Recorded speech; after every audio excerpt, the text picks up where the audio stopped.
Hello, gorgeous world. Welcome back to my channel. This is Conversational Nina, where we discuss everything entertainment-wise that is multicultural, such as dramas, music, and literature. So today will be real quick. I just want to introduce to you a new book.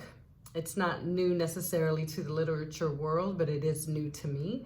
I also want to, maybe I'll read the back, tell you a little bit about the author, and then to send me in your authors in your country that are making it happen, that are talking about not just alliances of the past, but and how have worked together in the past that might have not really been for the best. So maybe it was around a war or something horrible that was happening in your country at the time, and there was a conflict of individuals, a conflict of nationalities, racism came up. Is there a book that might be 60 years, 75 years, 100 years old and completely enlightened you? Let me know the title, the author, put it in the comment box. I am all ears. Before we get it started, as always, I usually forget to say, please subscribe, hit the subscribe button, tell all your friends about me. I would love for everybody to join the conversation on not only the narrative in films, television, dramas, music, literature, but what we are doing as individuals to help move that narrative pedagogy forward. So what are we doing to direct the language of life, the language of how to be empathetic, to work together, to love one another, without necessarily assimilating into that culture, but yet still being able to understand and have respect for that culture. What do we need to do? Is it as simple as reading a book, watching a movie, following your favorite actors and learning what they do and understanding them? I think it can be. Please tell me what you think. So let's stay started. This is Lisa C., one of my favorite books. I will leave it as long as possible. Read to you the back just a little bit.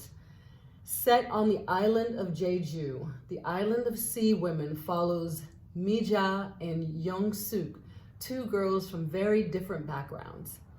As they begin working in the sea with their village, all-female diving collective, over many decades through the Japanese colonialism of the 1930s and 1940s, World War II, and the Korean War, and the era of the cell phones and wetsuits for the women divers, Mija and Young-suk developed the closest of bonds. But after hundreds of dives and years of friendship, forces outside their control will push their relationship to the breaking point.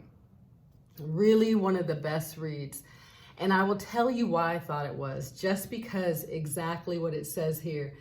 The Japanese, World War II and the Korean War, all three of those just really enlightened me on why maybe some Koreans don't like Japanese, vice versa. Why so many Koreans can be found in Japan, vice versa. They're different cultures, and how South Korea, after all of this, 1950s, I believe it was 1952 when they separated from North Korea, how they were able to just build themselves to an incredible country that they are now today. The book really gives you a background and insight on the people, especially Korean people. So I think it is an excellent read. Look into it. If you have a great book that is an excellent read about your country, the culture, how you might feel about other races because of something that happened, please put it in the comment box. I would love to know more about books that you feel are a great representation of not only you as an individual, but your country, its culture, its people, and what it means to be you coming from that country. Would love to hear it. Would love to have this conversation.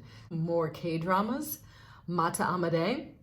I'll have to try and figure out how to say that in Korean, and maybe even one other language. Chinese is a little hard for me, but maybe I can learn one other language to say till we meet again. Thank you so much, guys. Have an awesome day. Bye.